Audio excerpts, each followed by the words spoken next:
Cuando escuchas que una niña de 11 años provocó la muerte de dos niños pequeños, todo dentro de ti grita, ¡monstruo! Y sí, suena terrible, pero lo que no suena tanto es su historia.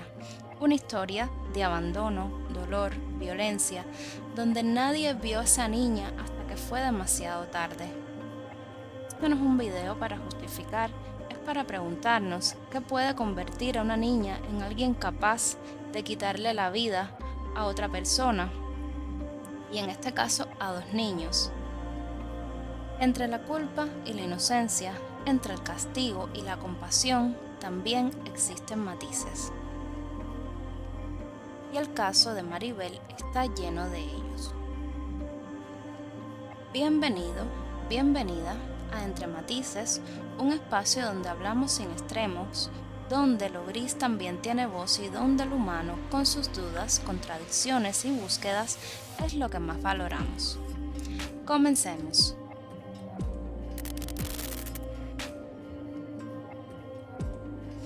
Antes de decir quién fue Maribel, aclaro que no les compartiré la historia a detalles debido a que existe muchísima información sobre este caso en internet, pero sí les explicaré brevemente los acontecimientos. Mary Flora Bell nació el 26 de mayo de 1957 en Newcastle, Inglaterra. Desde el día 1, su vida fue un desastre. Su madre Betty Bell la tuvo con 15 años y era una persona inestable, posiblemente con trastornos mentales, y se dedicaba a la prostitución. Intentó matarla más de una vez cuando era una bebé. Una vez incluso la lanzó por una escalera. Su padre, ausente, su entorno violento. Y para empeorar todo, fue abusada sexualmente desde los 4 años por amigos adultos de su madre. Eso era lo normal para Mary. A los ojos del mundo, ella era una niña problemática, desafiante, fría. Pero, ¿cómo iba a ser diferente si la única forma de sobrevivir fue apagarse emocionalmente?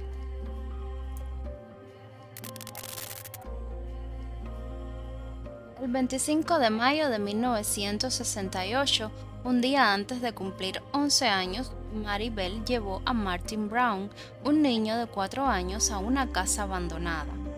Allí lo estranguló. No hubo signos de lucha. El crimen fue tan limpio que al principio pensaron que había sido un accidente. Pero días después, Mary regresó con su amiga, Norma Bell, sin parentesco, solo con apellido común, y dejó pistas. Incluso escribió notas confesando indirectamente lo que había hecho. Luego, el 31 de julio de 1968, atacó de nuevo. Esta vez a Brian Howie, de solo 3 años de edad. Lo estranguló con sus propias manos y no solo eso, le cortó el cabello, lo marcó con una tijera e incluso le grabó la letra M en el abdomen con una navaja o tijera según las fuentes consultadas. Sí, es duro, es espantoso, pero es real.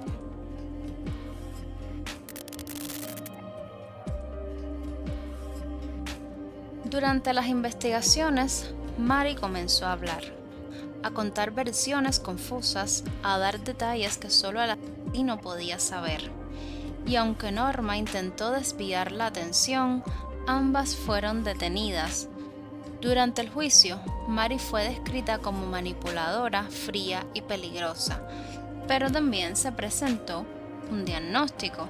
Sufría de trastornos severos de personalidad producto del abuso y la negligencia.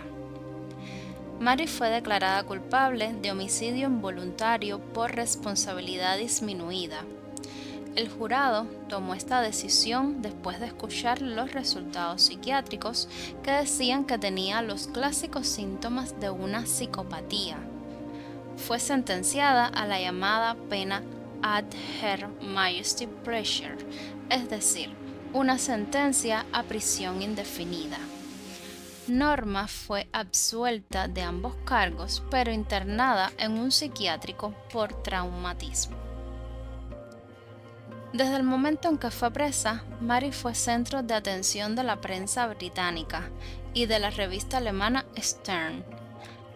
La madre vendió en varias oportunidades historias acerca de ella y concedió muchas entrevistas a la prensa sobre Mary, escribiendo historias y diciendo que eran de ella. Maribel tenía 11 años y pasó los siguientes 12 años en reformatorios e instituciones penitenciarias.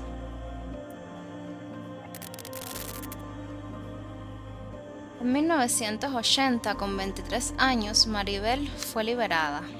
Recibió una nueva identidad y protección del Estado, incluso obtuvo una orden judicial para mantener el anonimato de por vida para ella y su hija. Hoy se cree que es abuela y vive en algún lugar del Reino Unido.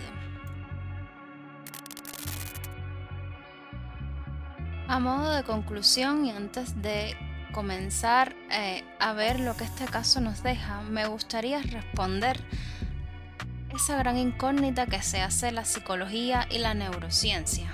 Es decir, ¿la psicopatía se hace o se nace? O mejor dicho, ¿Maribel nació monstruo o se convirtió en uno? Antes veamos qué es la psicopatía. La psicopatía es un trastorno de la personalidad caracterizado por una combinación de rasgos como frialdad emocional, falta de empatía, manipulación, impulsividad y comportamiento antisocial. ¿Se nace? Bueno, en cuanto a los factores biológicos, tenemos que estudios de genética han encontrado que hay una base hereditaria, es decir, algunas personas pueden nacer con una predisposición genética. También estudios neurológicos expresan que algunos psicópatas tienen diferencias estructurales en el cerebro, especialmente en la amígdala, que regula las emociones como el miedo y la empatía, y también la corteza prefrontal relacionada con el control de impulsos. Estas diferencias pueden hacer que la persona sienta menos culpa, miedo o empatía desde muy temprano. En cuanto a si se hace, también tenemos como respuesta que tenemos que tener en cuenta los factores ambientales. ¿A qué nos referimos con esto? A que si la persona tuvo una infancia traumática, por ejemplo, abuso físico, emocional o sexual, negligencia o abandono. También tenemos que tener en cuenta el ambiente familiar, si fue violento o sin vínculos afectivos. Tenemos que tener en cuenta el modelo de crianza, es decir, a veces hay niños que se crían con falta de límites, castigos extremos o a veces se refuerza las conductas antisociales. Esos entornos pueden activar o agravar una predisposición genética o incluso generar conductas psicopáticas sin una base biológica clara. Y para responder definitivamente a la pregunta de si se nace o se hace psicópata, podemos decir que la mayoría de los aspectos coinciden en que la psicopatía es el resultado de una interacción entre genética y ambiente. Y también hay que aclarar que no todos los niños con una predisposición genética se convierten en psicópatas, así como no todos los que viven infancias difíciles desarrollan psicopatía. Pero la combinación de ambos factores sí aumenta el riesgo. Es incómodo, lo sé, pero en estos casos es donde más necesitamos mirar.